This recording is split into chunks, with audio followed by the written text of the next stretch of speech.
J'ai toujours eu beaucoup d'admiration pour les gens qui, à un moment de leur vie, osent suivre leur propre voie au lieu du chemin tout tracé. Je m'appelle Joanie Lacroix et j'accueille ici des gens qui ont décidé de faire partie de la solution pour créer un monde meilleur. Des rencontres pour vous inspirer à faire briller votre lumière et vous éveiller à votre pouvoir intérieur.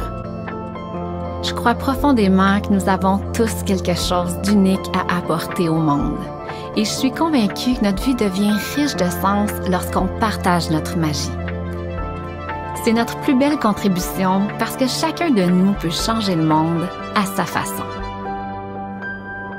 Je vous souhaite la bienvenue sur le podcast de Pastel Fluo. Allô! Oh là là, ça fait tellement longtemps! Je suis complètement déconnectée des réseaux sociaux depuis presque 2 mois et demi. Puis là, je me disais, j'ai vraiment envie de leur donner des nouvelles de la saison 2. Oh là là, ça va tellement être beau. C'est fou, c'est un bijou. Et ça a été tout un processus rempli d'apprentissage. Je vais vous partager ça aussi.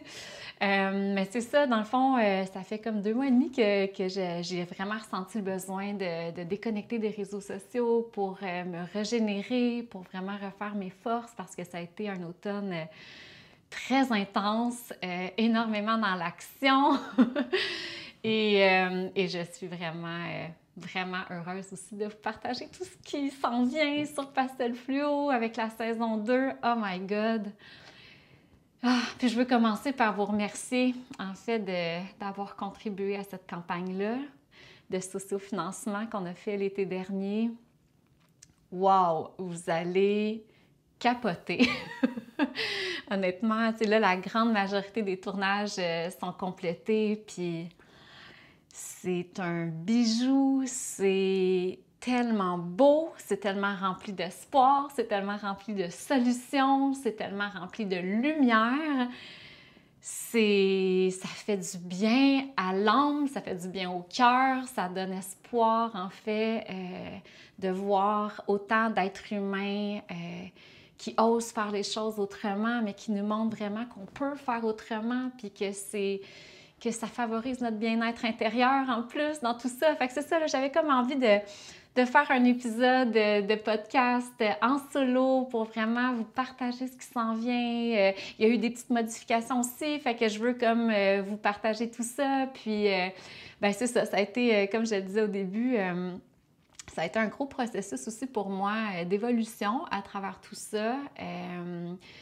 Des gros apprentissages parce qu'après les tournages, j'ai vécu un hiver, si je peux dire, un hiver intérieur qui m'a amené tellement de cadeaux cachés. Là, tu sais, c'est ça. Là, présentement, je suis en train de renaître et je voulais attendre d'être vraiment rendue là, de vraiment le ressentir, en fait, avant de revenir dans le monde, mais j'ai vraiment eu un besoin là, d'être dans ma grotte pendant plusieurs semaines. Je vous partagerai ça dans l'épisode aussi, parce que tout ça est comme, c'est ça, rempli de leçons pour moi, mais je me dis aussi que si je peux vous les partager, tant mieux, parce que c'est ça, nos chemins s'influencent, puis si mes expériences peuvent vous nourrir, tant mieux. Donc, en premier, la saison 2. C'est ça. Là, tous ceux qui ont contribué à la saison 2, merci, merci, merci. Vous allez vraiment réaliser à quel point que vos dollars vont avoir un impact immense. C'est tellement beau. En fait, là, on a 2 épisodes. Au moment que j'enregistre actuellement l'épisode de podcast, on a 2 épisodes. Un qui est complété, puis un autre qui est comme vraiment très bien avancé. Et c'est tellement magnifique. En fait, au printemps, il va y avoir 3 épisodes qui vont sortir. Et le reste de la série va sortir à l'automne. Ça fait partie des décisions que j'ai dû prendre dans les dernières semaines pour prendre soin de moi, pour que le processus soit plus doux pour moi, puis pour l'équipe, puis aussi pour offrir vraiment le plein potentiel de chaque épisode parce que, oh là là, j'avais vraiment minimisé l'ampleur de la vision que j'avais, l'ampleur de toute la dévotion que ce projet-là demandait. Vous allez voir, il y a tellement, tellement, tellement, tellement d'amour qui est infusé dans chacun des épisodes. Ben, vous le savez, hein, Pastel Flow, c'est avant tout un gros projet de cœur. Et la saison 2, ben c'est ça. Puis on le fait de tout notre cœur pour vous, pour nos enfants, pour les futures générations. Fait que dans le fond, il y a 3 épisodes. Je vais vous parler des épisodes qui s'en viennent, qui vont sortir vraiment comme dans un petit peu moins de 2 mois, sur tout.tv au Canada. Puis pour les Européens et Européennes qui m'écoutent, je vous reviens parce que ça se pourrait que ça soit sur une autre plateforme aussi à l'international, mais rien n'est confirmé jusqu'à présent, donc je ne peux pas tout de suite vous dévoiler, mais bref. Je vous reviendrai avec cette nouvelle-là si elle se confirme, mais j'ai vraiment, je suis vraiment confiante qu'avec la pertinence des propos, avec la richesse des épisodes qui s'en viennent, qui va avoir une plateforme à l'international qui va acheter également ces épisodes-là. Dans le fond, le premier épisode que vous allez voir, qui va être en ligne à la fin mars sur tout.tv, c'est l'épisode « Repenser l'éducation dans un monde en transformation », qui est finalement un long métrage. C'est quand je vous ai dit que ouais, j'avais minimisé, c'est ça, j'avais vraiment minimisé l'ampleur de ma vision.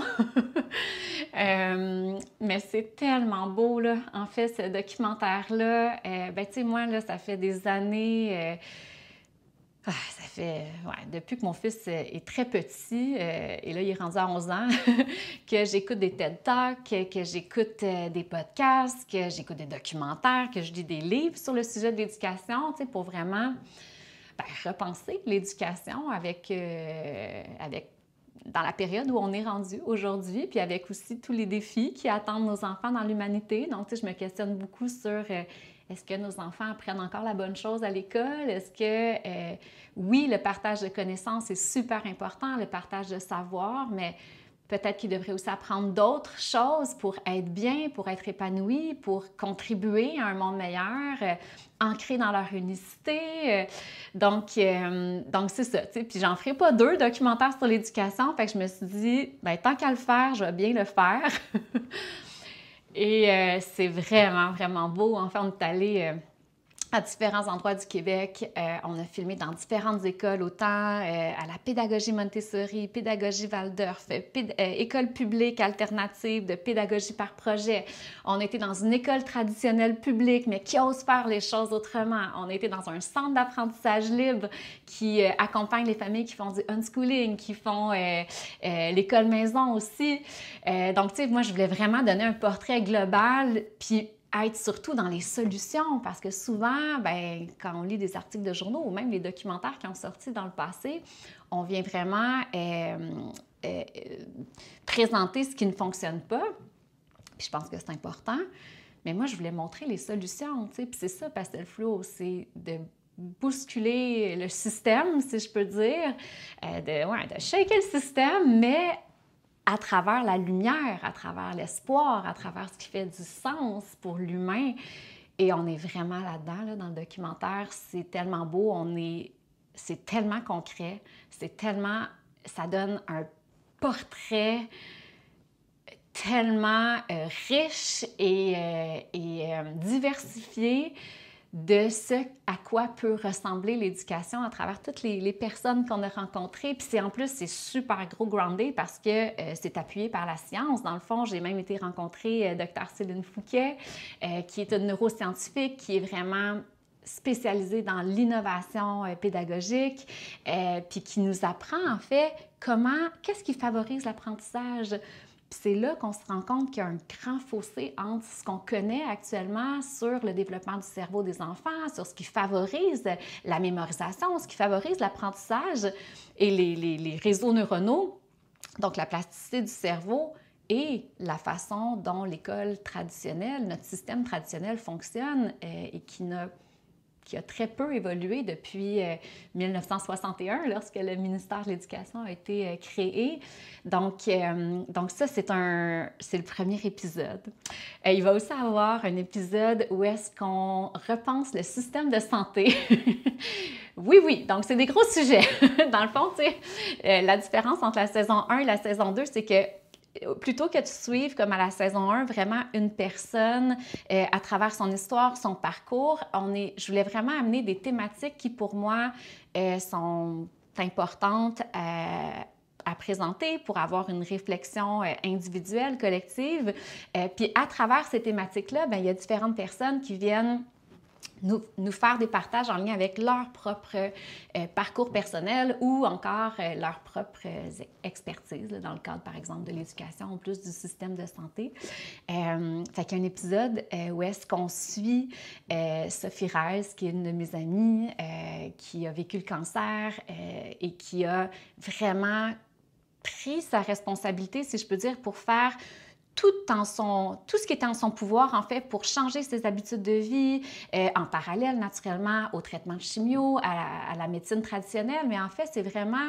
puis on suit son histoire, dans le fond. On suit l'histoire de Sophie et à travers son histoire, où est-ce qu'on voit justement tout ce qu'elle a ajouté en complément aux soins traditionnels. Donc, tout ce qu'elle a transformé dans sa vie pour maximiser, en fait, ses chances de s'en sortir, bien, on suit son histoire, mais à travers elle, on voit... Écoute, j'ai interviewé 4 médecins pour ce documentaire-là. Donc, c'est ça, il y a 4 médecins dans le documentaire, mais il y a aussi plein d'experts de la santé, plus au niveau holistique. Donc, ce documentaire-là est tellement riche, lui aussi, il doit y avoir une dizaine de personnes, si c'est pas plus, où on se base sur l'histoire de Sophie, mais pour vraiment faire évoluer les choses et avoir un nouveau regard, en fait, de la santé. Et justement, être dans un paradigme de la santé et non pas seulement un paradigme qui traite la maladie. Donc, c'est tellement intéressant, en fait, de voir que c'est pas un ou l'autre, hein? C'est pas la médecine conventionnelle ou la médecine, les pratiques plus holistiques. Non, tout ça tout ça a un impact. Donc, c'est de fait d'unir les deux qui nous amène, nous, comme êtres humains, à prendre notre responsabilité face à notre santé et avoir un impact aussi sur le système de santé. Donc, en parallèle, bien, prendre soin de nos médecins, prendre soin de nos infirmières dans un moment où ils sont tellement occupés. Puis, en même temps, bien, c'est ça, c'est vraiment intéressant de voir bien, comment est-ce qu'on peut tous ensemble prendre soin de notre système de santé, mais tout en prenant notre responsabilité aussi, puis de voir des médecins qui sont comme justement vraiment dans un regard différent, un regard de santé et non pas juste un regard de taire des symptômes en lien avec des maladies. C'est tellement beau, c'est tellement pertinent, puis encore une fois, je pense qu'il va y avoir vraiment plusieurs prises de conscience, plusieurs solutions. Et l'autre épisode qu'on va mettre en onde au printemps, c'est l'épisode La révolution du féminin et du cycle menstruel. Donc bon, ceux qui me suivent depuis longtemps, vous savez que le jour où j'ai vraiment découvert ce qui caractérise les 4 phases du cycle menstruel des femmes, oh là là, ça a tellement été une méga révélation dans ma vie pour mieux me comprendre, pour mieux m'accepter, pour vraiment mieux m'accueillir au quotidien, puis tout l'équilibre entre le féminin et le masculin. Donc oui, l'action, hein, donc le masculin, c'est tout ce qui est lié à l'action, au faire, à l'intelligence rationnelle, à faire preuve de structure pour atteindre nos objectifs. Donc tout ce qui est vraiment lié à notre dimension extérieure. Puis le féminin, c'est tout ce qui est lié à notre dimension intérieure, donc tout ce qui est lié au savoir-être, à l'intelligence du cœur, à l'intelligence intuitive, le fait de cultiver nos relations, d'être en contact avec nos émotions, même nos émotions inconfortables, donc d'être vraiment, de développer cette capacité d'accueillir l'inconfort, d'accueillir les situations telles qu'elles le sont, sans chercher constamment à les changer, mais plutôt en en faisant preuve d'acceptation, en s'accueillant soi-même aussi là-dedans, en faisant preuve d'autocompassion. Bref, bon, le féminin, c'est beaucoup plus profond que ça, mais c'était vraiment pour moi important d'amener cette thématique-là.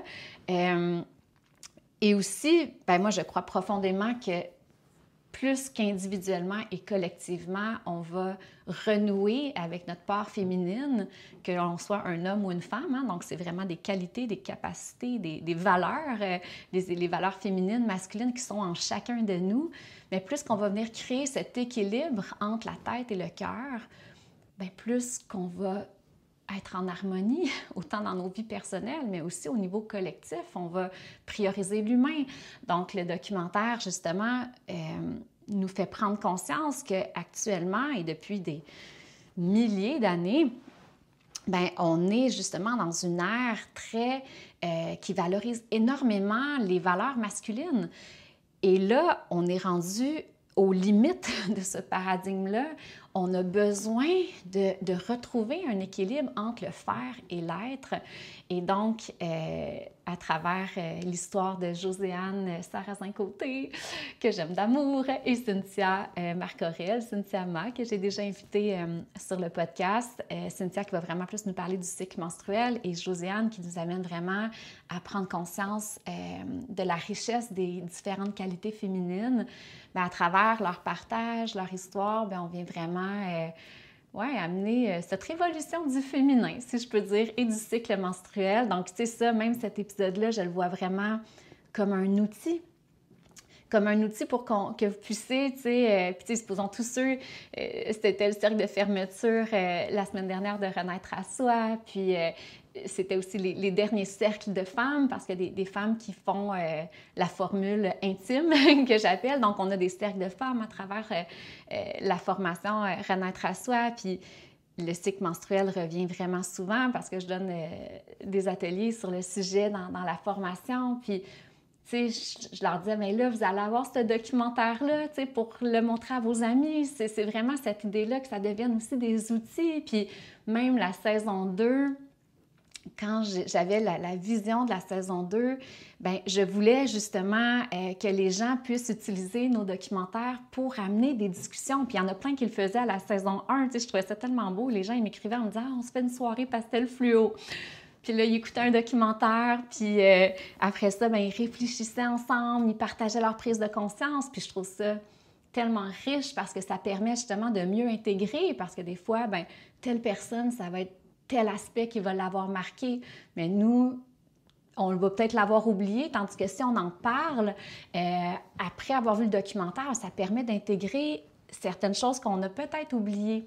Puis même, je vous dirais que sur le site de Pastel Fluo, quand ça va sortir, je vais même monter un petit document pour ceux qui veulent animer des soirées comme ça, avec vraiment des questions déjà que je vous propose de déposer à vos amis, à votre famille. Donc, tu sais, je veux vraiment comme que cette série-là, puis ça a tout le temps été la vision de Pastel Fluo, tu sais, que les documentaires viennent inspirer, allumer plein de lumière, mais qu'après ça s'arrête pas là. Puis c'est souvent ce que je trouve dommage des documentaires, c'est qu'on vient comme, on est comme, on a des beaux aha moments, là, si je peux dire, mais après ça, comment aller plus loin? Bien là, il y a comme un vide. Puis non, moi, je voulais vraiment permettre aux gens d'aller plus en profondeur. Puis que le documentaire, c'est comme, OK, on vient allumer plein de lumière, mais après ça, bien là, en allant soit vivre une soirée avec vos amis, vous allez pouvoir en discuter. Puis en parallèle, bien, il va y avoir les sommets. Donc, chaque documentaire va être accompagné d'un sommet ou d'une activité, d'atelier qui va vous permettre d'être encore plus outillé.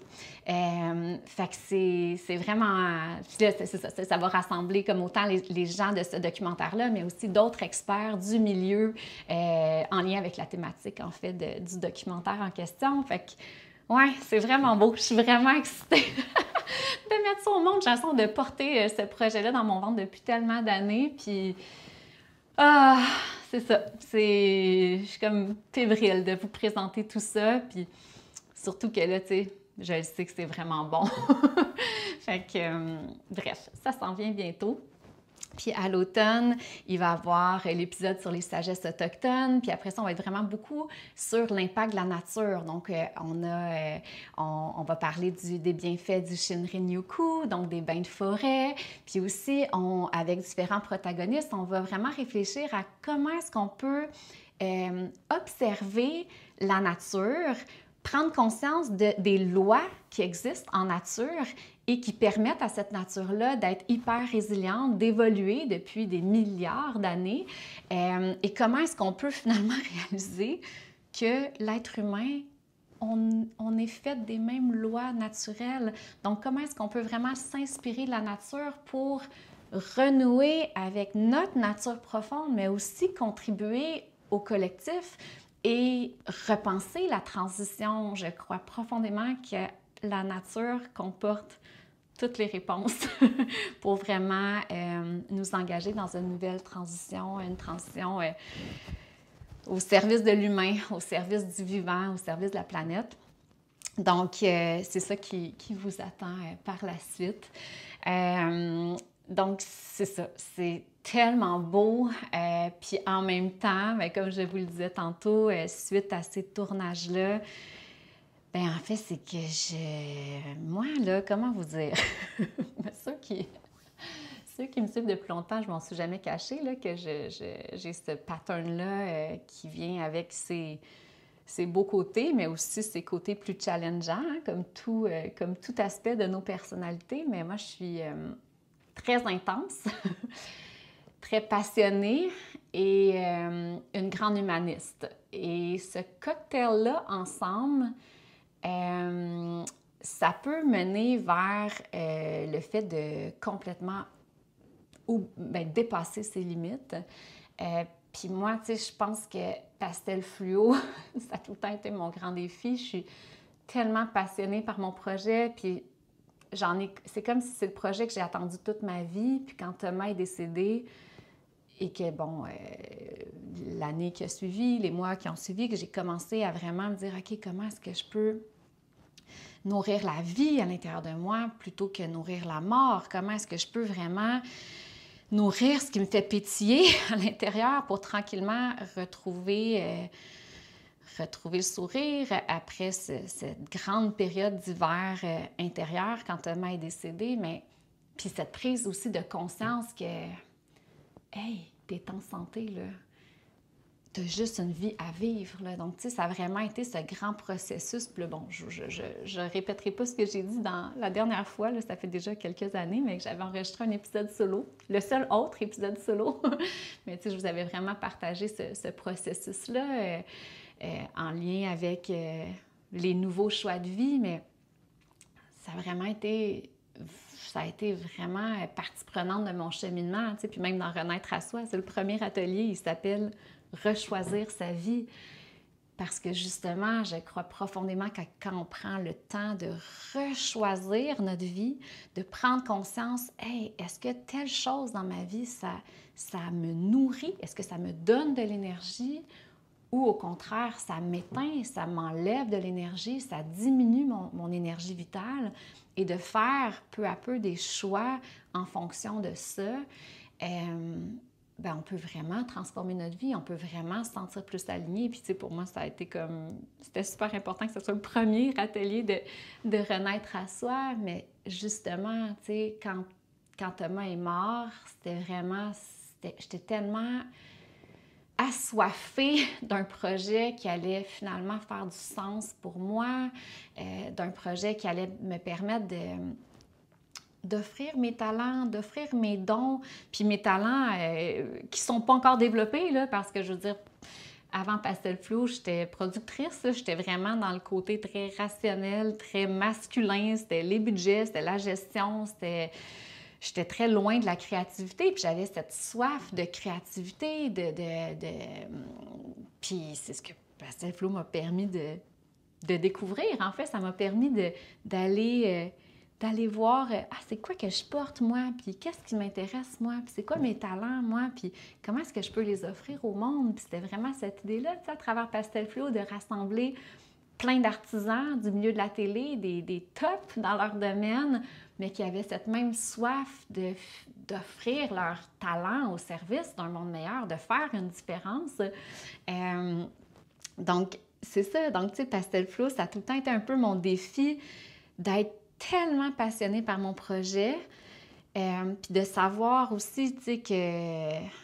Puis ça, je pense que c'est ça. Tu sais, quand on est un entrepreneur, un ou une entrepreneur sociale, puis qu'on sait que ce qu'on fait, que notre travail vient vraiment alléger la souffrance ou du moins, aider, aider à notre façon, si je peux dire, prendre soin de l'humain, prendre soin du vivant, prendre soin de la nature à notre façon.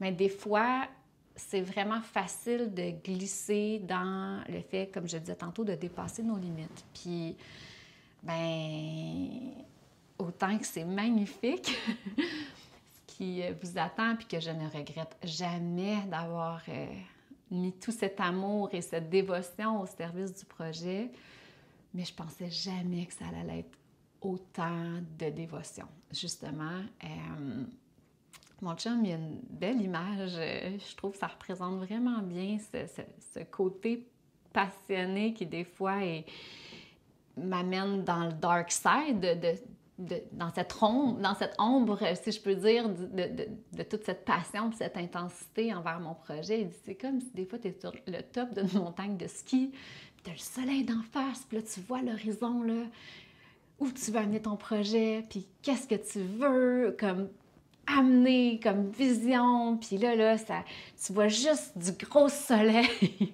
puis là, tu descends la côte, tu descends la pente de ski, mais tu te rends pas compte que, ben, tu sais, t'es pas si bien habillé que ça. T'sais, on est quand même en autofinancement, fait que ça l'amène ses défis aussi, ça l'amène une belle grande liberté de création, puis je pense que c'est probablement je pense que c'est vraiment une des recettes gagnantes de Pastel Flow, c'est que ben, je suis vraiment à l'écoute, tu sais, constamment de qu'est-ce que ce projet-là. Je me vois vraiment comme un canal, tu sais, pour être gardienne de qu'est-ce que ce projet-là a besoin de transmettre, puis d'être vraiment très connectée à mon intelligence intuitive, finalement.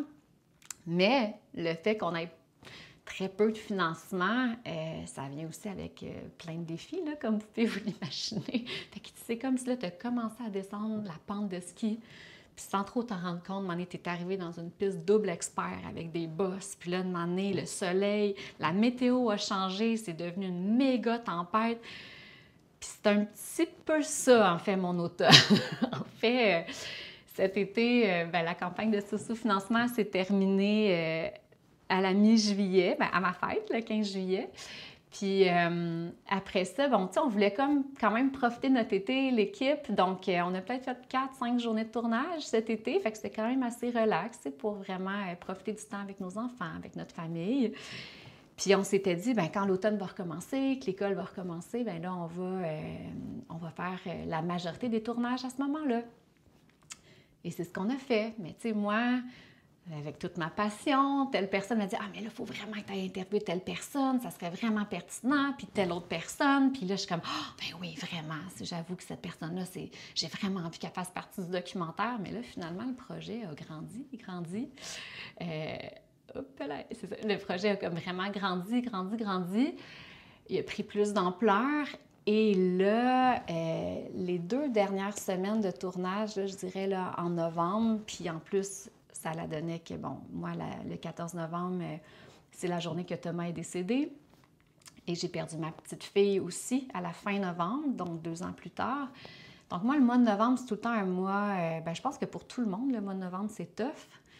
Mais le mois de novembre, pour moi, c'est particulièrement difficile de par tous les... C'est ça, ce que ça vient, c'est chargé émotivement. Et le 18 novembre, c'était notre dernière journée de tournage. Puis, dans le fond, c'était une journée d'atelier. Donc, à travers la campagne de socio-financement qu'on a fait, moi, ma vision aussi dans la saison 2, c'était d'intégrer la communauté. Tu sais, je voulais vraiment que la communauté fasse partie intégrante de la saison 2. Donc, c'est pour ça que quand on a fait la campagne de socio-financement, il y avait une des contreparties qui permettait aux gens de contribuer à Pastel Flow, mais en même temps de financer le projet. Il y avait le bain de forêt, donc il y avait vraiment une expérience immersive en forêt, guidée par Bernadette Ray, qui fait partie de notre documentaire. Donc, c'était vraiment cette idée-là de montrer que c'est ça, de montrer la communauté. Et il y avait aussi la journée avec Dominique Rankin, Marie-Josée Tardif, sur les sagesses autochtones. Donc, de vraiment permettre à la communauté de vivre une journée avec ces deux personnes extraordinaires pour vraiment s'abreuver de leurs enseignements, de leurs histoires. Puis, en parallèle, on filmait cette journée-là. Donc, c'était cette façon aussi d'intégrer la communauté dans notre documentaire. Et c'était notre dernière journée de tournage, le 18 novembre. Puis, la journée s'est terminée avec un cercle de fermeture. Puis, j'étais aussi très touchée cette journée-là parce que, c'est ça, c'est la semaine où Thomas est décédé. Donc, déjà, j'étais émotive.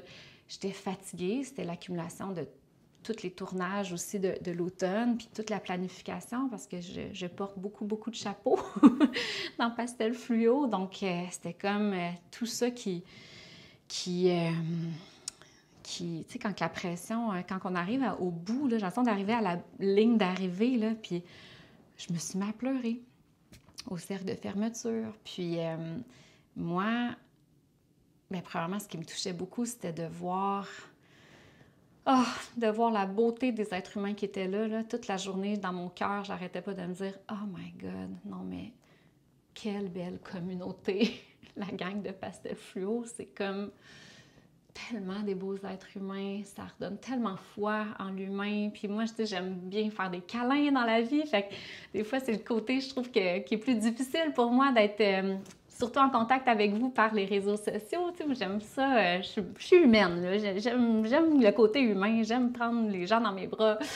Fait que ça me faisait du bien de voir des gens qu'on s'est parlé souvent sur les réseaux ou des gens qui faisaient ma formation Renaître à soi, qu'on se voyait juste à l'écran, puis là, de les voir en personne. Bref, j'étais comme émue cette journée-là, puis en même temps, j'étais vraiment fatiguée. C'était comme si toute la pression retombait, puis je me suis mis vraiment à...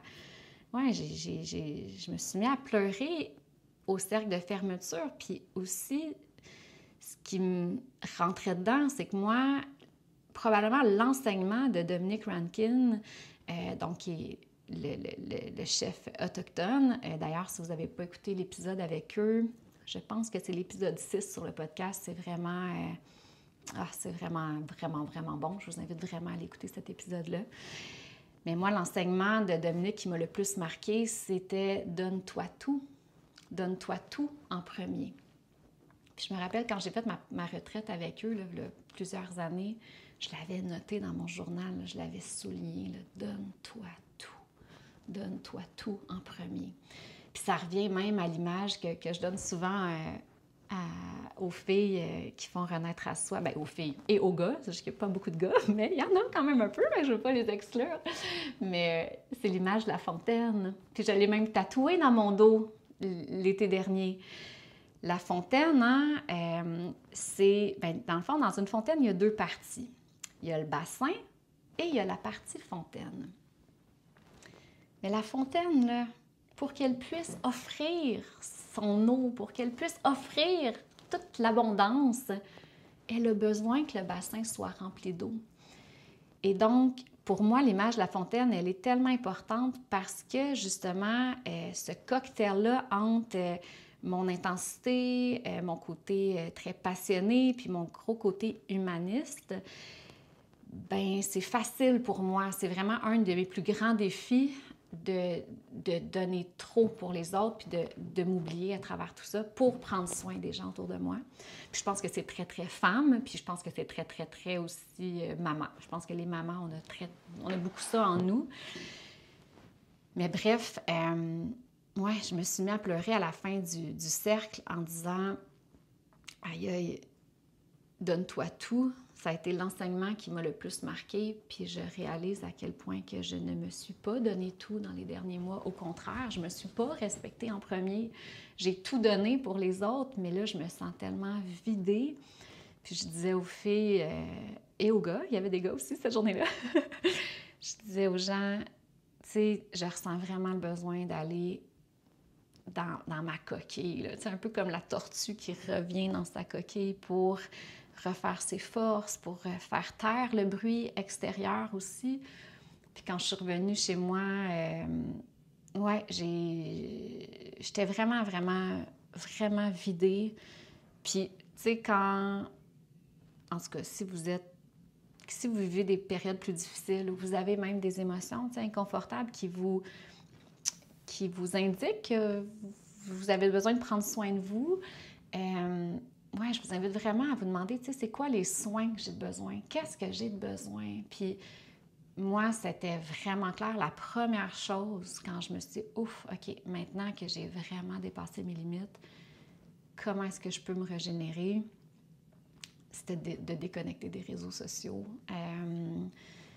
Ouais, pour moi, ben, autant que j'adore être en communication avec vous autres, c'est comme, je trouve ça tellement, puis je trouve tellement que c'est un beau canal pour partager, puis pour inspirer et pour m'inspirer aussi de la sagesse des autres personnes que je suis.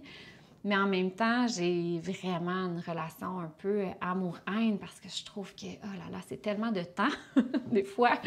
Et puis même moi, tu sais, ça m'a jamais... je fais vraiment penser aux gens que ça me nourrit pas tant que ça, en fait. Tu sais, j'ai jamais aimé les jeux vidéo. C'est même un running gag dans ma famille. Les gens, ils appellent mon chum parce qu'ils savent que s'ils m'appellent moi, fort probablement que je répondrai pas parce que mon téléphone doit être au fond d'un sac. Tu sais, donc la fin de semaine, mon téléphone est tout le temps vraiment loin de moi. J'ai vraiment ce besoin beaucoup ouais, d'être loin des réseaux sociaux parce que ça diminue souvent mon énergie. Puis normalement, tu sais, je prends des petites pauses d'une semaine, 2 semaines, une couple de fois par année. Mais là, c'est ça, ça fait quasiment 2 mois et demi. Puis là, je me sens prête à revenir. Puis c'est pour ça aussi que je me sentais prête à enregistrer un épisode. Je me sentais prête à revenir dans le monde. Mais je pense que c'est important, tu sais, se donner tout en premier, c'est aussi, ben qu'est-ce que j'ai de besoin, puis d'honorer nos besoins, puis de ne pas se sentir mal, tu sais, puis moi, j'ai demandé, je me sentais mal, je me disais, ben là, j'aurais aimé ça leur donner plus de nouvelles de la saison 2, mais j'avais pas l'énergie, toute l'énergie que j'avais, je l'ai donnée sur le projet. Puis là, j'en avais plus pour partager, puis je pense que ça, ouais, moi, ça m'a amené à encore plus respecter mes limites là, une fois que je les avais dépassées, mais ça l'a passé par vraiment ça a été long me régénérer, là.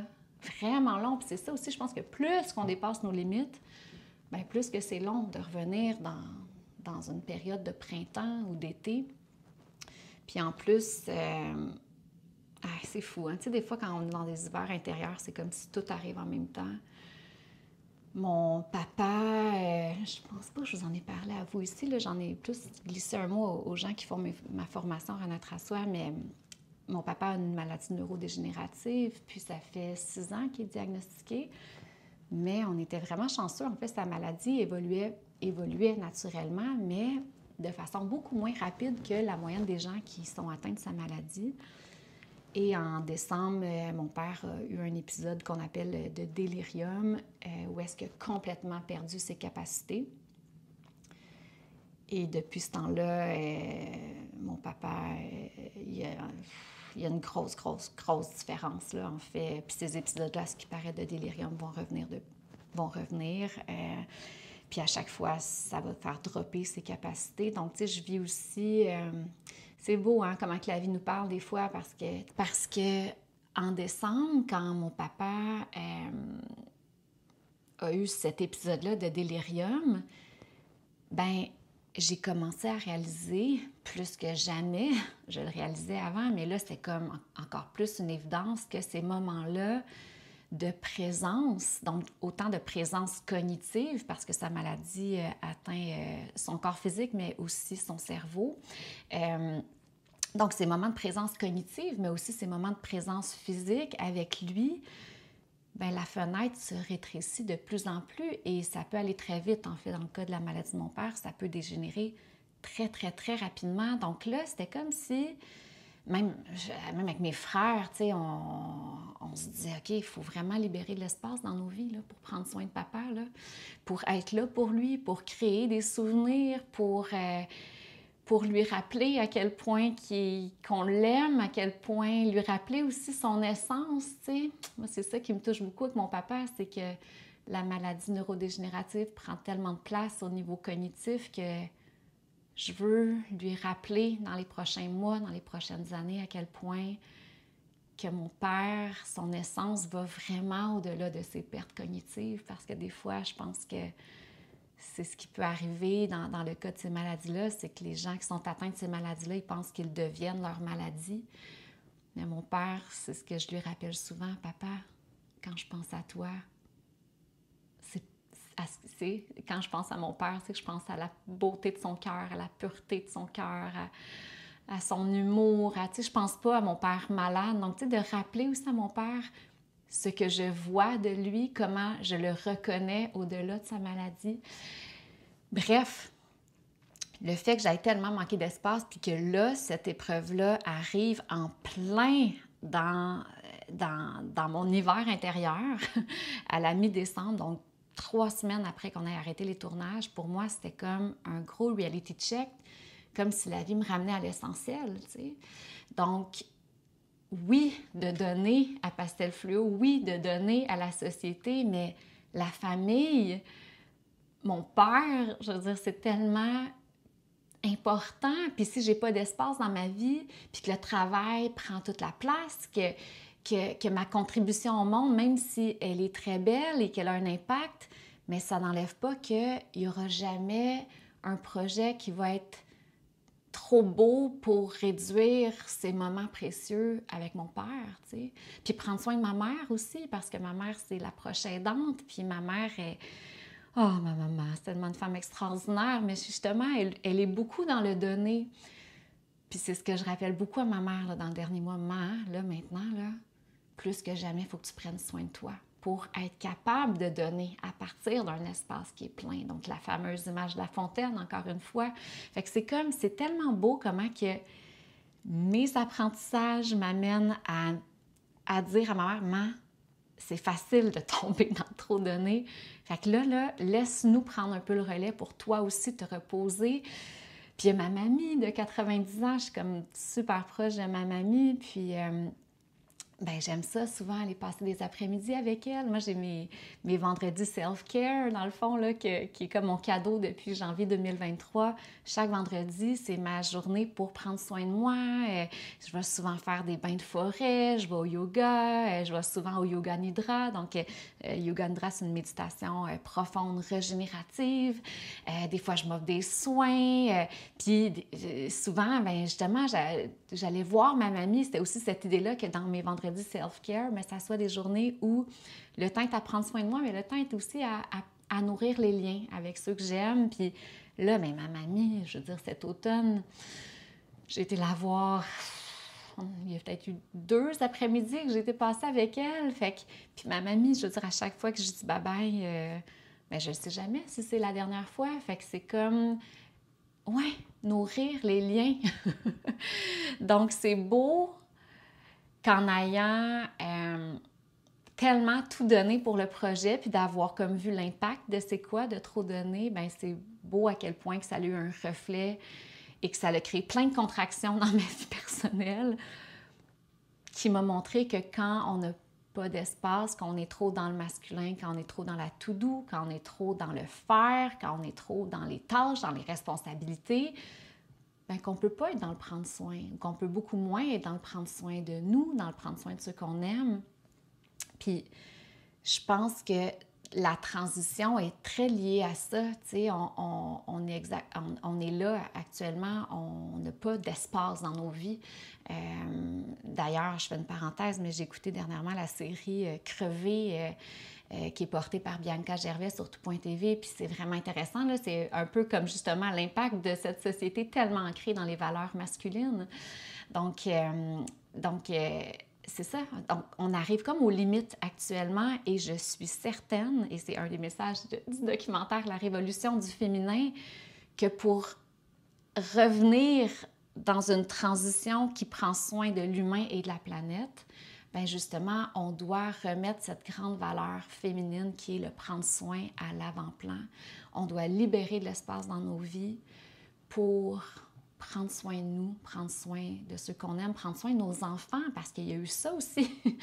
Moi, tu sais, je suis très présente pour mes enfants. Nous autres, à 3h30, la journée de travail est finie, puis c'est ce que j'aime aussi beaucoup depuis qu'on est déménagé à Val-David. Il y a vraiment cette valeur-là dans le village qui est très familiale. Les parents jouent avec les enfants à 3h30, 4h. La journée de travail est finie pour la grande majorité des gens ici. Puis on est dehors, on est à patinoire, on est dans le bois, on se fait des games de soccer, on se fait des barbecues. Puis c'est vraiment beau de voir justement ce lien d'attachement qui se crée. Hein? Puis je fais un autre lien avec le documentaire que vous allez voir sur l'éducation, mais le lien d'attachement, on réalise à travers le documentaire dans l'éducation, les différentes personnes que j'ai été rencontrer, que ce lien d'attachement est tellement important. Les recherches démontrent actuellement que le lien d'attachement d'un enfant à son parent, mais à toutes les figures d'adultes matures autour de lui qui lui permettent justement de se sentir en sécurité, est tellement important pour nos enfants pour qu'ils puissent se développer à leur plein potentiel, pour qu'ils puissent vraiment déployer toutes leurs pétales. Hein? Tu sais, si on imagine un enfant comme une fleur, bien, s'il est entouré d'adultes qui prennent soin de lui, mais d'adultes avec des talents différents, des adultes qui lui permettent justement d'être inspirés à différents niveaux, bien, ça permet à nos enfants de fleurir dans leur plus belle expression. Donc, c'est tellement riche qu'est-ce qu'on vit ici. Puis là, cet automne, ben j'étais moins présente avec mes enfants. Puis j'ai vu l'impact sur ma fille, tout particulièrement, parce que mon gars, là, il est rendu à 11 ans.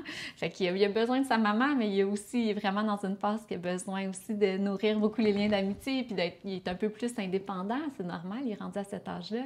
Mais ma petite cocotte de 3 ans, elle s'est beaucoup ennuyée de sa maman. Puis moi, je m'ennuyais beaucoup de mes enfants aussi. Fait qu'il y avait de ça, tu sais, dans la période cet automne. Des fois, je partais à 4 heures du matin parce que notre tournage était à 2-3 heures de route de chez nous. Puis je revenais tard, puis j'avais vraiment moins le temps d'être là avec eux. Puis ma fille, ça a eu un reflet direct sur ses comportements à la garderie. Elle a commencé à taper, puis moi, je le savais, là.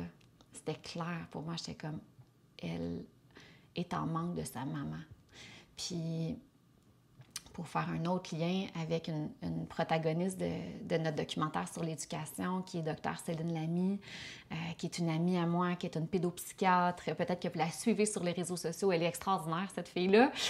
Mais Céline Lamy a sorti un livre vraiment extraordinaire. Il y a quelques années, ça fait quand même un petit bout, là, Jacob, il était tout petit, il a peut-être 5 ans à ce moment-là, donc ça doit faire un 5 ans à peu près. Elle a sorti le livre « Il pleut à la maison, parlez de votre santé mentale à vos enfants ». Puis une des choses qui m'avait vraiment marquée dans son livre, c'est qu'elle disait « Les enfants n'ont pas tout le temps les mots pour nommer ce qu'ils peuvent ressentir, mais ils ressentent tout ». Puis moi, ça m'avait tellement marquée, tu sais, de nommer, donc d'oser nommer ces périodes, d'oser nommer ma vulnérabilité à mes enfants. Puis ma fille, on s'est assis plusieurs fois, tu sais, dans cette période-là, puis je disais, Elia, tu t'ennuies, c'est ce que ça se peut que tu t'ennuies beaucoup de ta maman, tu sais, puis elle était comme, oui, puis là, tu sais, elle partait à pleurer, c'est comme si je mettais des mots qui faisaient juste comme ouvrir son cœur et dire, oui, maman, c'est ça qui se passe présentement, je m'ennuie de toi, tu sais. Puis moi, ça me faisait... Écoute, moi aussi, mon cœur, il y avait de la peine parce que moi aussi, fondamentalement, j'avais envie d'être avec elle. Puis là, c'était comme si le projet prenait tellement de place. Puis en même temps, j'étais déchirée parce que ce projet-là était devenu tellement gros que je savais que si je mettais pas...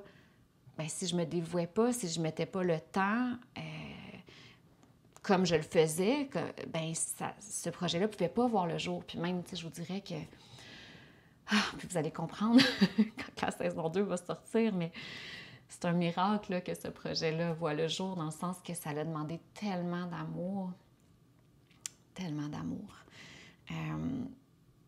Mais c'est ça. Ça a créé des grandes contractions, puis j'ai aucun regret, mais si c'était à refaire, un des grands apprentissages pour moi, c'est j'aurais échelonné ce projet-là sur beaucoup plus de mois, mais là, j'étais comme prise avec cette croyance-là que, mais là, les gens en ont tellement de besoins maintenant, puis là, il y a tellement de souffrance, les gens souffrent tellement, notre système d'éducation souffre tellement, nos infirmières souffrent tellement, nos médecins, nos enfants, les femmes, puis là, je prenais toute la souffrance sur mon dos, puis là, je me disais, mais il faut que ça sorte le plus vite possible, il faut donner des solutions le plus vite possible, mais à quel prix sur ma santé?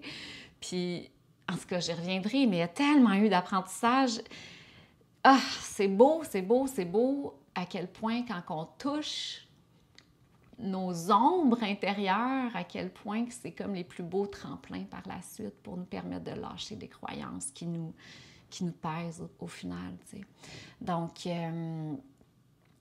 c'est ça. Donc, même avec ma petite cocotte, puis là, tu sais, vous voyez, depuis que je suis sortie de cette période-là, depuis que je suis dans mon espace de régénération, là, tout s'est rétabli. Et puis moi, ça me fait du bien aussi, là. C'est comme je m'ennuyais tellement d'elle, je m'ennuyais tellement d'eux, je m'ennuyais de mon chum. Fait que c'est ça, tu sais, l'espace dans nos vies. Fait que pour en revenir à ce que je disais tantôt, la transformation de notre monde, selon moi, est directement liée à cet espace qu'on doit créer dans nos vies. Et je suis convaincue qu'on doit créer des systèmes économiques qui nous permettent de créer de l'espace pour prendre soin de nous, pour vraiment prendre soin de l'humain. Parce que, puis là, ça sera peut-être un sujet dans une autre saison, dans quelques années. Pas maintenant, mais dans quelques années. Mais pour moi, il y a comme en tout cas, c'est comme une réflexion qui m'habite quand même depuis plusieurs années de me dire, ce système économique actuel ne soutient pas les valeurs du féminin. Donc, je pense qu'éventuellement, il y aura ça aussi à repenser. Bref, hein? Il y en a plein de choses à repenser présentement, mais c'est beau. C'est comme c'est excitant en même temps, je trouve. Ça nous amène dans une grande période de noirceur, puis en même temps, puis, tu sais, je sais parce que je fais le parallèle tout le temps avec mes deuils, mais je veux dire, ces grands hivers intérieurs que j'ai traversés à 2 reprises à travers les deuils de mes bébés, mais ça a été aussi les plus grands tremplins pour ensuite renaître à moi, puis me permettre de vivre une vie tellement plus alignée. Donc, c'est de faire confiance à ce processus de transmutation, à ce processus de transformation. Fait que je pense qu'il y a quelque chose de vraiment beau en même temps dans la période qu'on vit. Puis c'est comme si à travers cette grande souffrance qu'on vit toutes, parce que c'est difficile aussi quand on ouvre les nouvelles, quand on regarde ce qui se passe autour de nous. Mais je pense que aussi, puis ça aussi, je l'ai vécu dans les deuils, c'est comme quand c'est si difficile, quand c'est si souffrant, c'est comme si ça nous donne en même temps la permission de vraiment se dire « Hey, moi, c'est ça que je veux. Moi, c'est ça qui est important. » Ça nous ramène à l'essentiel, hein? C'est cliché, mais c'est vraiment ça. Puis je pense que l'humanité est exactement là présentement. On est comme face à toutes ces contractions-là. Mais ça va nous permettre de revenir à l'essentiel. Fait que faisons confiance à ce processus de transformation. Puis justement, tu sais, toute cette notion de prendre soin de soi, de prendre soin de l'autre, de donner, de recevoir, de créer un équilibre entre le donner et le recevoir, parce que le masculin, c'est ça aussi, le masculin, c'est le donner, c'est toute notre dimension extérieure, donc c'est tout ce qu'on amène, notre contribution, mais le féminin, c'est la capacité à recevoir. Puis dans notre documentaire « La révolution du féminin et du cycle menstruel », Josiane Essé, probablement que la grande majorité d'entre vous, vous la connaissez, mais Josiane est atteinte, elle aussi, d'une maladie neurodégénérative qui l'amène à ne pas savoir qu'est-ce qui l'attend. Donc, elle perd la vue de plus en plus, elle n'est pas toujours capable de marcher, elle n'est plus capable de conduire. Donc, elle vit une série de deuils actuellement. Et Josiane, c'est une femme, elle nous explique dans le documentaire, c'est tellement beau, là, vous allez tellement trouver ça beau quand vous allez le voir. J'ai hâte de j'ai tellement hâte de le mettre en ondes. mais Josiane, à un moment donné, elle explique justement que l'équilibre entre le féminin et le masculin, c'est que oui, il y a des moments pour donner, mais quand c'est nous qui avons besoin de recevoir, ben c'est à notre tour de recevoir. Et il faut être capable de justement ouvrir les bras et recevoir l'aide des autres. Et Josiane, c'est tellement beau parce que dans sa communauté où est-ce qu'elle habite, il y a vraiment plein de belles personnes qui prennent soin d'elle. Puis c'est tellement touchant, c'est tellement beau, en fait, ça redonne tellement foi en l'humain. Et il y a un couple de retraités qui vient l'aider, qui fait son ménage, qui l'aide à monter, parce qu'elle est monoparentale maintenant, donc qui l'aide à monter des petits meubles, qui font des travaux manuels dans sa maison, qui cuisinent des repas. Il y a une communauté qui cuisine des repas parce qu'elle a plus, elle a vraiment moins d'énergie. Puis quand elle me parlait de ça, j'étais comme « Ah, Jo, tu penses qu'on peut comme aller capter ça, tu sais, ces personnes-là qui viennent prendre soin de toi, est-ce que tu penses qu'on pourrait montrer ça dans le documentaire? » Puis il y a un couple de retraités qui a accepté. Donc, c'est tellement beau. On a comme... C'est tellement vrai, en fait. C'est tellement beau de juste voir cet esprit du prendre soin, cet équilibre entre le donner et le recevoir. Et je pense que, ben c'est ça, hein, on est des êtres sociaux, puis on a besoin de nourrir le lien. Puis je pense qu'il y a de ça également dans la souffrance actuellement, c'est qu'on est de plus en plus individualiste comme société. On porte tout seul, ça devient très, très lourd. Puis dès que tu as une épreuve, ça devient encore plus lourd parce que c'est ça. Puis encore là, elle le dit dans le documentaire, elle dit, on n'a jamais été créé pour tout porter tout seul. Puis là, pour faire un autre lien avec un autre épisode, c'est dans Sagesse autochtone. Bien, les Autochtones avaient justement cette force de créer un tissu social tellement fort où est-ce que justement il y avait toute cette aide de prendre soin les uns des autres, de se supporter. Et quand on les a détachés de leur famille, quand on a enlevé les enfants de leur famille, quand on a amené les enfants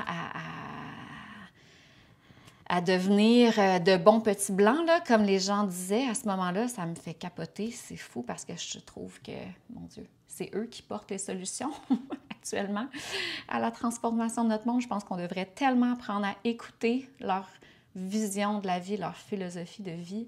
Mais bref, quand les enfants ont été arrachés à leur famille, ils ont comme ce tissu social, cet art de prendre soin, s'est effrité dans cette période-là. Et c'est triste, tu sais, et on doit renouer avec ça. Donc oui, en tout cas, bref, on a tellement à apprendre des Autochtones, mais c'est un autre sujet.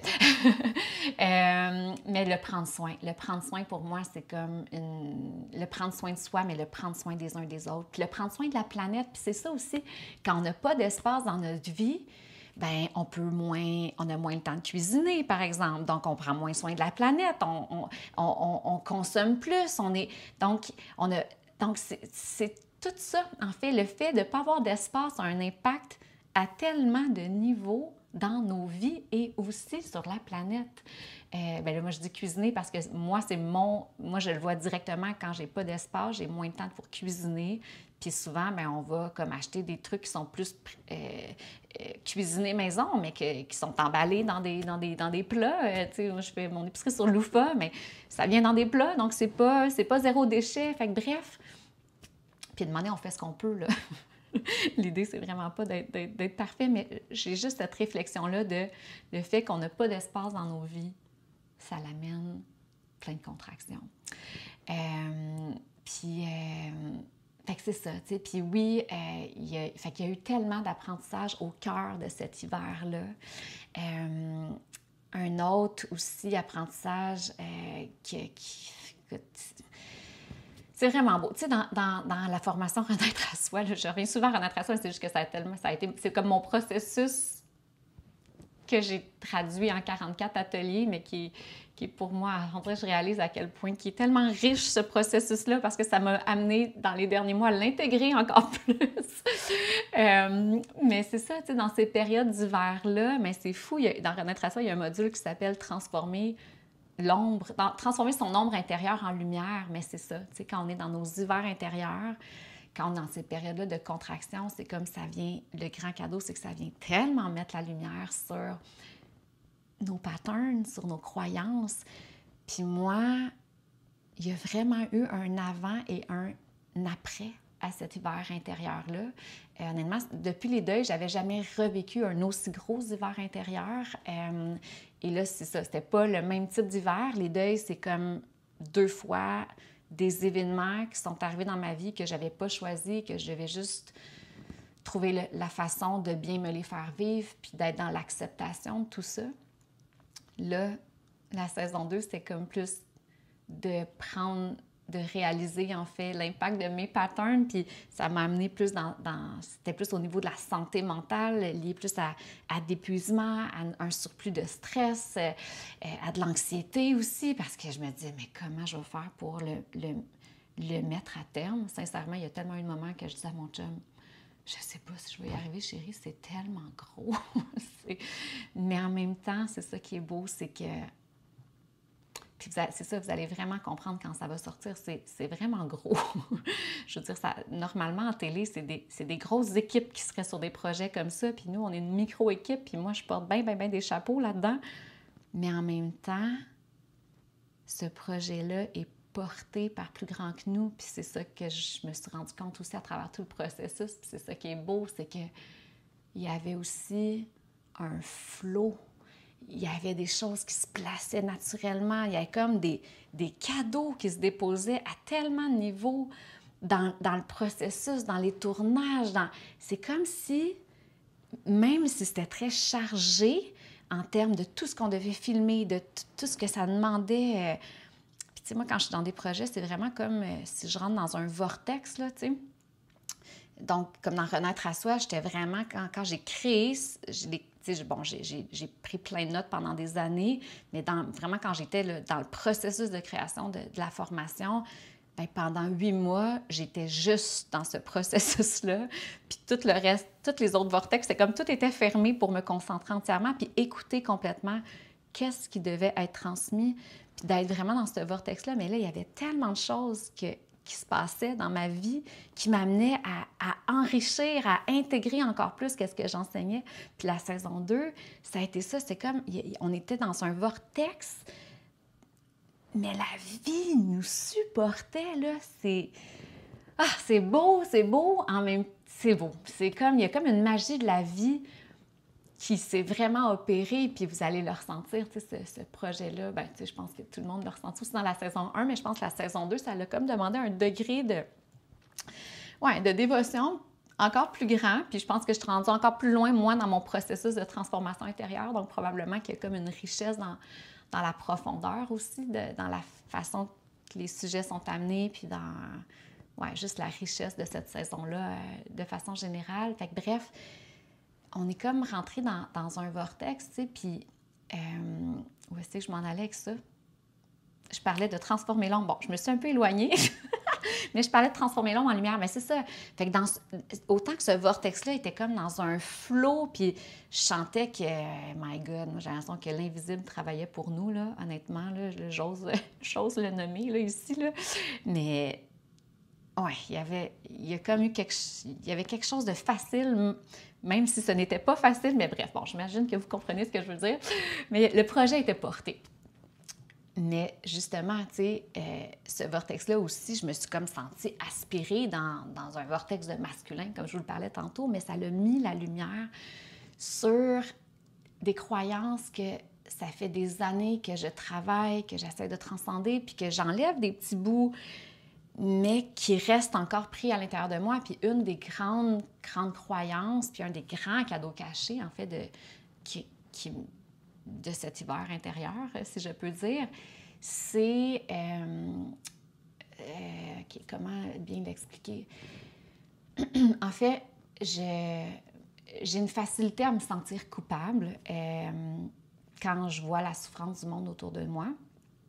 Puis quand je fais le comparatif avec ma vie à moi, puis particulièrement depuis qu'on est déménagé en nature, tantôt je vous parlais un peu de la communauté, mais non seulement c'est ça, non seulement on habite proche de la forêt, donc c'est comme ça m'amène vraiment un calme au quotidien. Tu sais, comme ce matin, j'étais en ski de fond avec mon chien. Maintenant, je vais promener mon chien en ski de fond, tu sais, l'hiver, puis je fais un 45 minutes de ski de fond, je croise 2 personnes peut-être, tu sais, sur mon chemin, des fois aucune personne, puis ce matin particulièrement, j'avais le soleil dans le face, puis il y avait la neige qui scintillait, c'était tellement beau, puis je respirais l'air, puis ça m'amenait justement un calme, puis j'étais comme « wow », tu sais, j'habite ici, j'ai la chance d'habiter dans un village, premièrement, où il y a tellement de monde bienveillant, qu'il y a tellement de si belle communauté, il y a vraiment ce soutien-là, comme je vous disais tantôt, qui, moi, me touche. C'est comme, j'avais jamais vécu ça, là, habiter dans un village,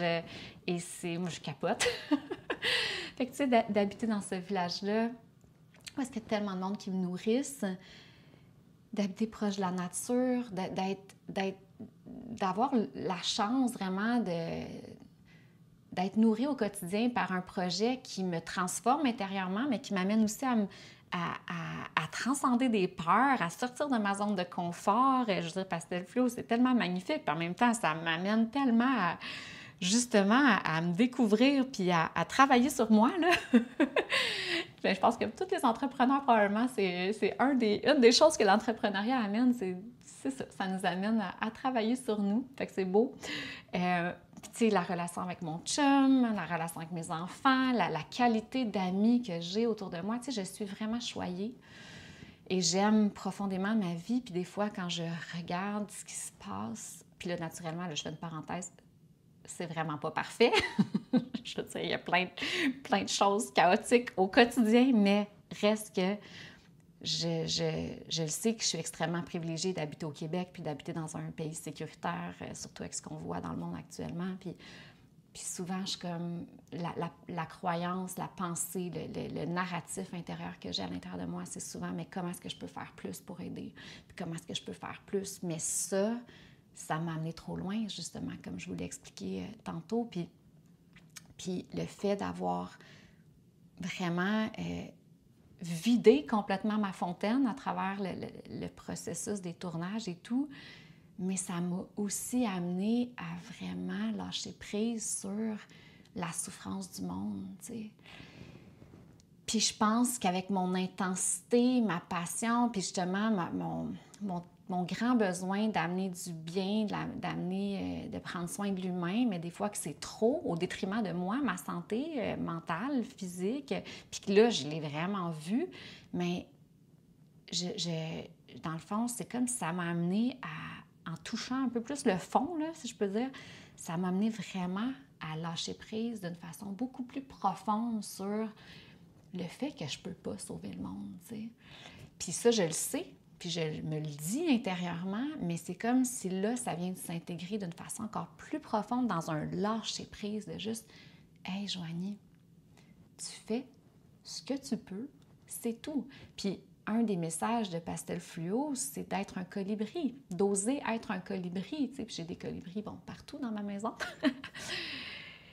Puis pour ceux qui ne connaissent pas la légende du colibri, je vais vous la résumer. C'est une légende autochtone. En fait, il y avait un feu de forêt et les animaux étaient en panique et le colibri voit un petit étang d'eau. Alors, avec son petit bec, il va chercher des gouttes d'eau et il dépose des gouttes sur le feu pour éteindre le feu. Et les autres animaux lui disent « Bien, colibri, tu vas pas vraiment changer les choses, tu vas pas éteindre le feu de forêt avec ces gouttes d'eau-là. » Et le colibri a répondu « Je le sais, mais je fais ma part. » Puis ça, c'est un des grands messages de Pastel Fluo, puis c'est même, bon, le message du podcast, c'est renaître à soi et changer le monde à sa façon. Donc pour moi, être un colibri, c'est changer le monde à sa façon. Donc oui, être un colibri, mais pas être 10 colibris. Puis quand j'étais en hiver, justement, intérieurement, je parlais avec une amie, mon amie Marie-Josée, que j'aime d'amour, qui, je sais, m'écoute souvent sur le podcast. Fait que je suis sûre qu'elle va entendre ça. Fait que je te remercie. Je te l'ai dit, je te l'ai déjà dit, mais je te remercie encore. Mais elle m'a amené tellement de belle image. Elle dit, Joanie, elle dit, notre seul job, là, c'est de jouer notre instrument de musique. C'est pas de jouer l'orchestre au complet. Puis quand elle m'a dit ça, là, j'étais comme, tellement, tu sais. J'ai juste à jouer mon instrument. C'est tout. On a juste à jouer notre instrument. Puis faisons confiance que chacun on a notre instrument.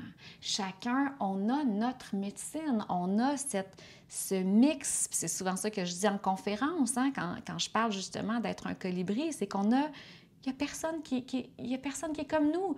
On est unique. Donc, chacun de nous, on a un mix très, très, très, très unique de talents, d'aspirations, d'intérêts, de connaissances qui fait en sorte qu'on peut aider à notre façon, on peut prendre soin justement à notre façon. Donc oui, de faire confiance que ben on est plein d'êtres humains, on a chacun notre lumière, on a chacun notre lumière. Moi, la mienne, c'est de montrer ce qui est possible, puis de mettre la lumière sur ces humains-là qui nous apprennent qui défrichent en fait le chemin un peu pour nous, qui nous amènent à voir les choses différemment, qui nous amènent un regard lumineux, qui nous amènent à une clarté, je pense, dans cette transition-là humaniste, écologique. Mais j'ai pas apporté tout, puis vous n'avez pas apporté tout. Et de faire confiance justement qu'actuellement, et c'est un peu ça que je disais tantôt, mais actuellement, à travers ce passage de noirceur qu'on traverse, ben je pense que c'est vraiment ce grand passage qui nous amène tous et toutes à renaître à soi, justement. À vraiment, puis c'est pas pour rien hein, qu'on vit une grande quête de sens là, de façon généralisée, puis moi c'est ce que j'ai vécu aussi dans mon grand hiver intérieur après les deuils, mais c'est sain, c'est la clé en fait pour mieux renaître. Donc, et pour faire émerger un nouveau monde. Donc, faisons confiance en fait à ce processus-là qui est en train d'avoir lieu dans l'humanité, à ce processus-là qui est en train d'avoir lieu à l'intérieur de chacun d'entre nous. Puis apprenons aussi à nous enrober d'amour, d'autocompassion, d'auto-bienveillance dans ce processus-là parce que ben, tu sais, puis c'est souvent ça que je dis à ma gang de renaître à soi, à ma gang de ma formation, c'est que, tu sais, renaître à soi, c'est comme c'est une spirale. On revisite nos cycles de saison intérieure constamment dans notre vie. Mais chaque hiver qu'on traverse nous permet de mieux renaître. Et constamment, on renaît à soi d'une façon encore plus alignée, plus profonde. Plus on apprend à se connaître aussi dans ce processus-là. Puis, tu sais, moi, je ne vous cacherai pas que cet automne-là, quand je vivais tout ça, je me disais « Aïe, aïe, non, mais quelle ironie! » Je fais un documentaire qui s'appelle « La révolution du féminin », puis présentement, je suis juste dans mon masculin. Et toutes les contractions qui ont... et tous c'est ça, toutes les contractions qui ont suivi cette période-là, m'ont juste montré à quel point, en fait, m'ont permis d'intégrer encore plus ce que je vous partage dans ce documentaire-là, de l'intégrer encore plus pour moi, puis de voir encore plus que c'est vrai que tant qu'on ne retournera pas vers un équilibre, bien que ça ne marche pas. Fait que, tu sais, je vous dirais que d'apprendre à s'aimer, puis à bien se faire vivre ces moments-là où est-ce qu'on glisse. Puis c'est pour ça que je vous le dis aussi, parce que, ben moi, j'ai glissé. Puis, une moment donné, c'est correct. Ça m'amène de l'humilité, mais aussi ça m'amène à me connecter à mon humanité. Tu sais. Puis j'ai ma très bonne amie Lisa Marie Ontois, qui est la fondatrice d'Humain avant tout. Puis tu sais, humain avant tout, c'est ça. On est humain avant tout. Puis j'ai comme mon coton watté humain avant tout que je mets vraiment souvent. Puis à chaque fois, je le vois, ce coton watté-là. C'est tout le temps un rappel de « Hey, t'es humaine. T'es sur un chemin humain comme tout le monde. » Fait que quand on perd l'équilibre, quand on sent qu'on dévie un peu, bien premièrement, que c'est normal, que ça fait partie du processus. Comment est-ce que maintenant... j'apprends à bien m'accompagner, j'apprends à bien me faire vivre. Quels soins que j'ai besoin pour moi pour mieux me respecter, pour mieux m'honorer, pour évoluer finalement.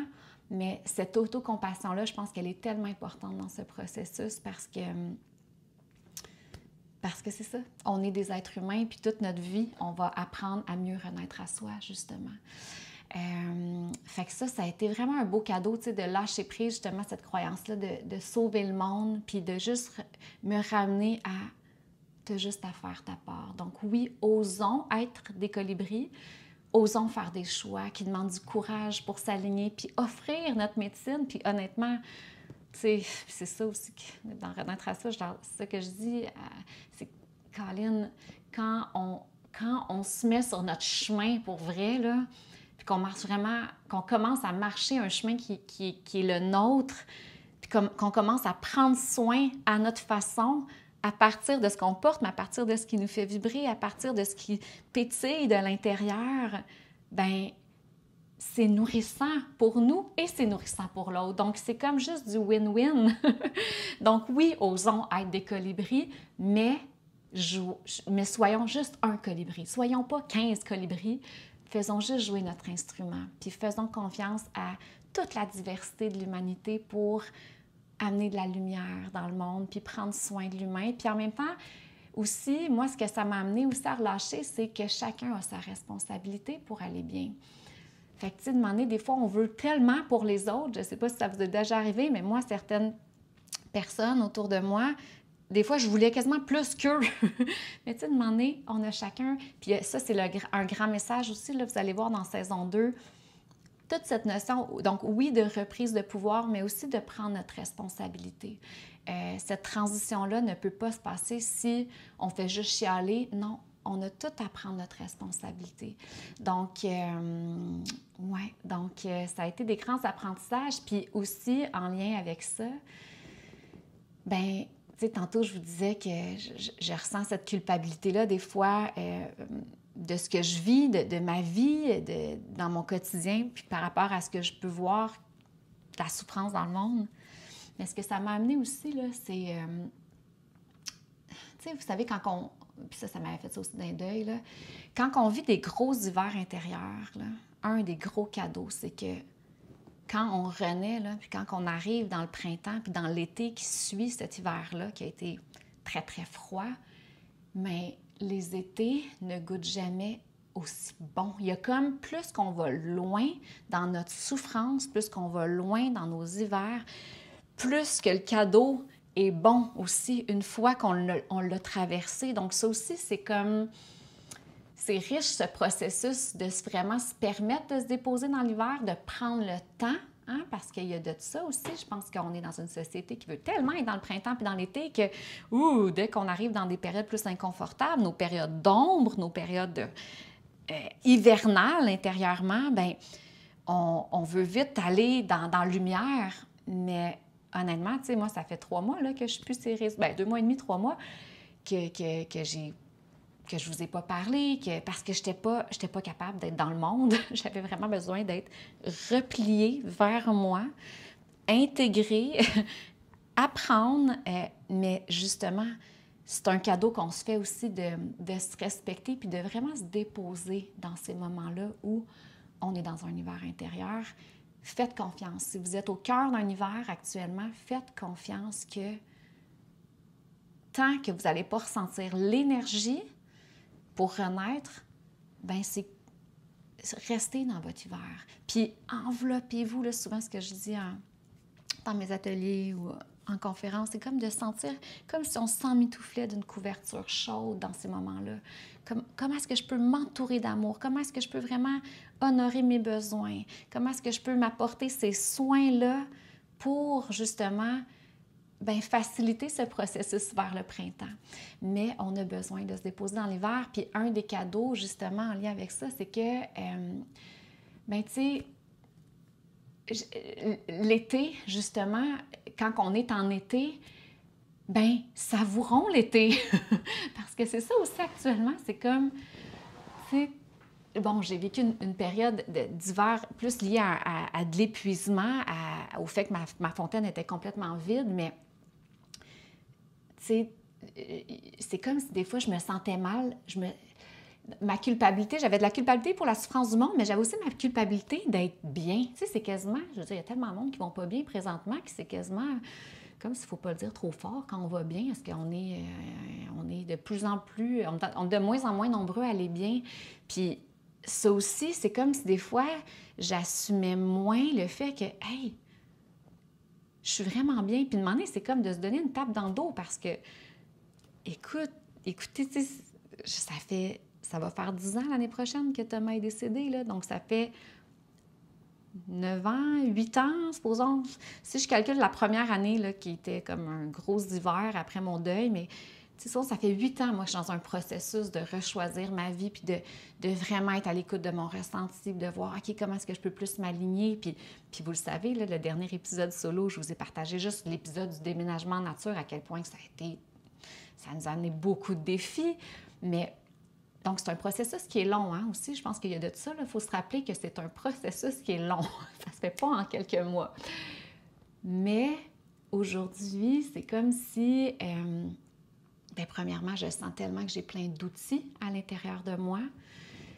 Donc, rapidement, quand je suis arrivée à la fin des tournages, rapidement, j'ai pas attendu avant de revenir justement dans le ventre de la tortue. J'ai comme rapidement pris des décisions pour aller mieux, dont, d'ailleurs, là, je fais juste une parenthèse, mais là, je vous l'ai dit qu'il y a une partie des épisodes qui va être reportée à l'automne, mais aussi tous les sommets. Donc, ceux qui s'étaient inscrits au sommet de conférences en lien avec chacun des documentaires, justement, comme je vous parlais tantôt, pour approfondir les sujets, mais les sommets aussi, on les déplace à l'automne. Donc, vous recevrez un courriel, ceux qui s'étaient inscrits à travers la campagne de socio-financement, mais ça fait partie aussi des décisions que j'ai prises pour prendre soin de moi, prendre soin c'est ça, que ce soit plus doux dans le processus.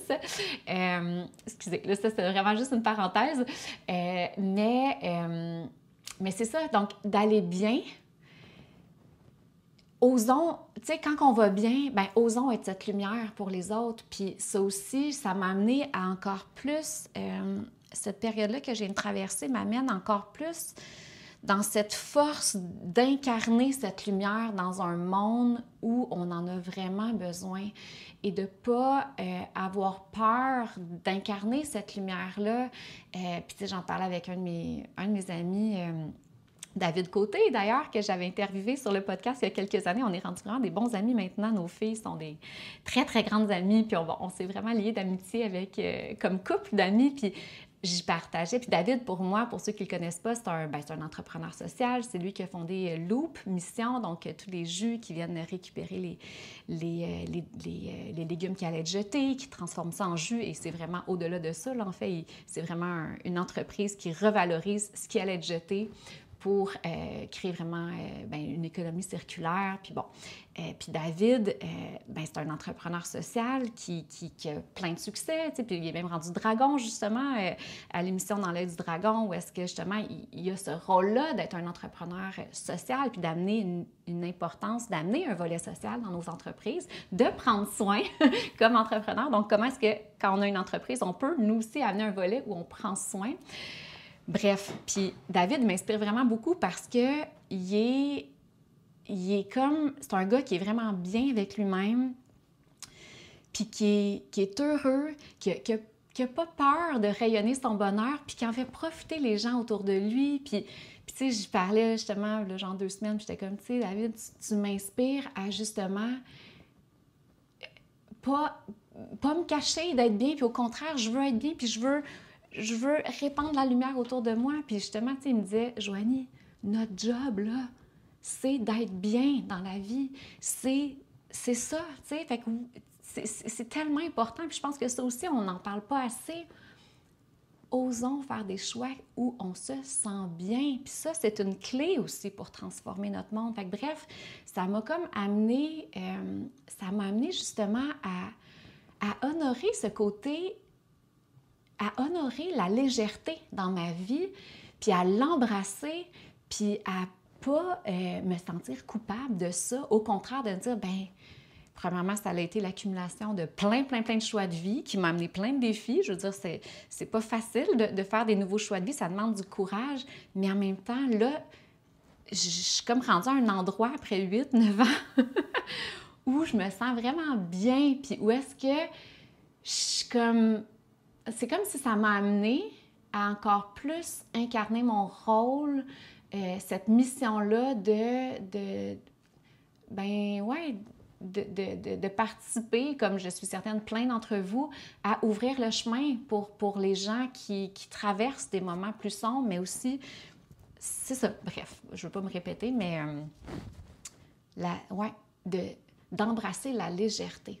Et je pense que c'est important, c'est tellement lourd souvent dans notre société qu'on a besoin, quand on est dans des moments, dans des espaces de légèreté, dans des moments, bien, nourrissons ces moments-là, puis embrassons-les, puis vivons-les pleinement, le cœur grand ouvert, parce que c'est aussi ça, la vie.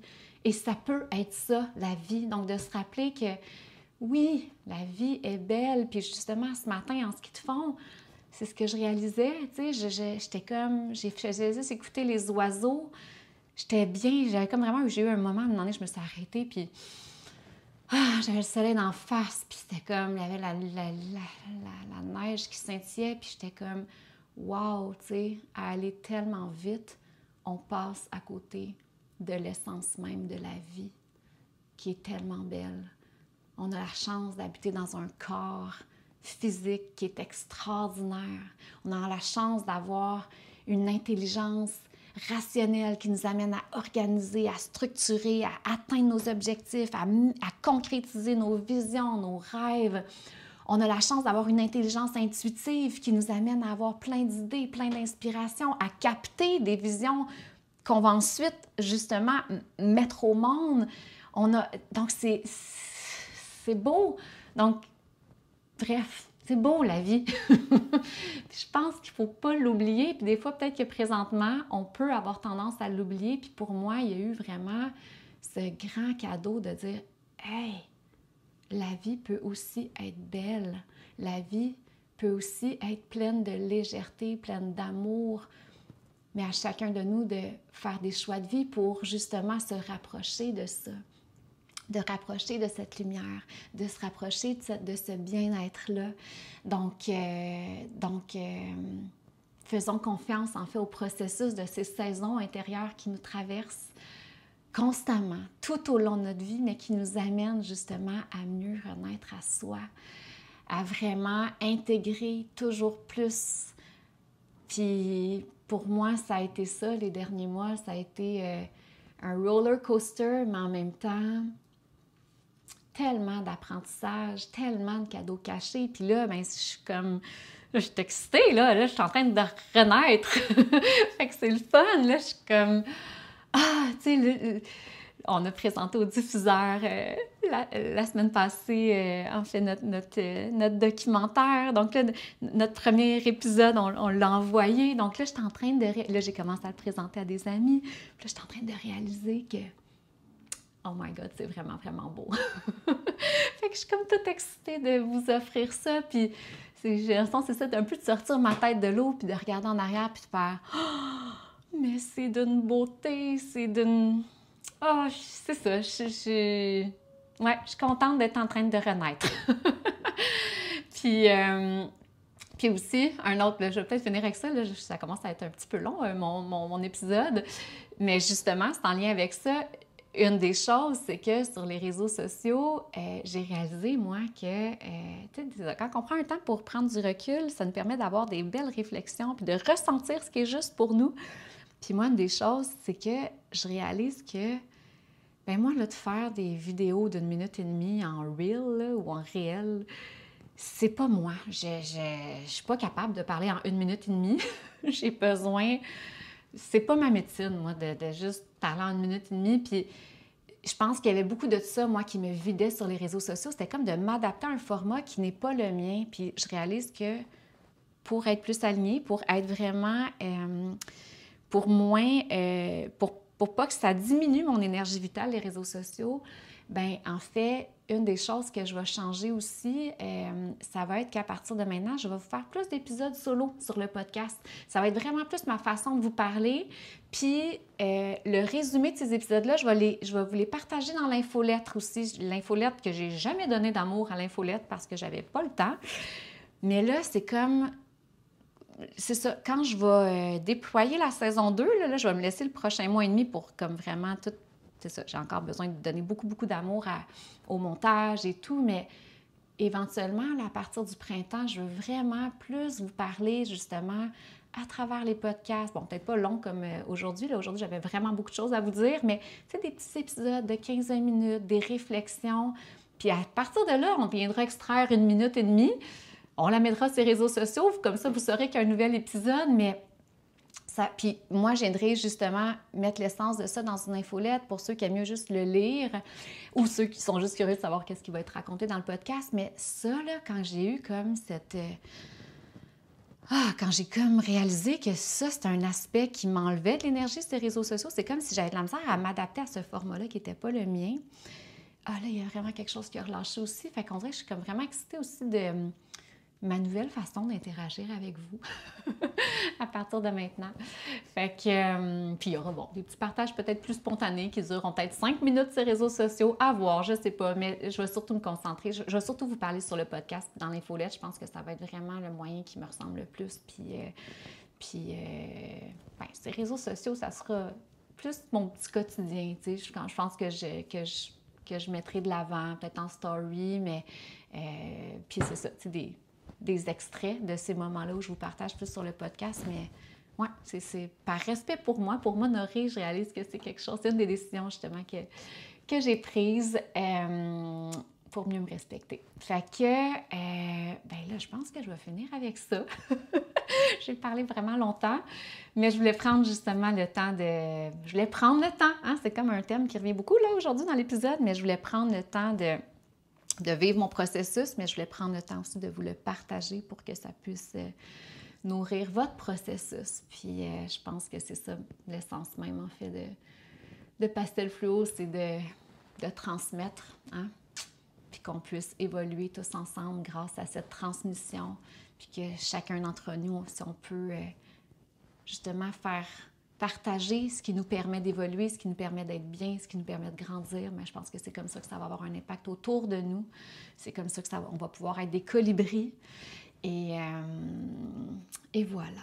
Alors, merci de m'avoir écouté jusqu'ici. Si vous êtes encore là, merci de m'avoir écouté jusqu'ici. Puis, je vous dis à bientôt.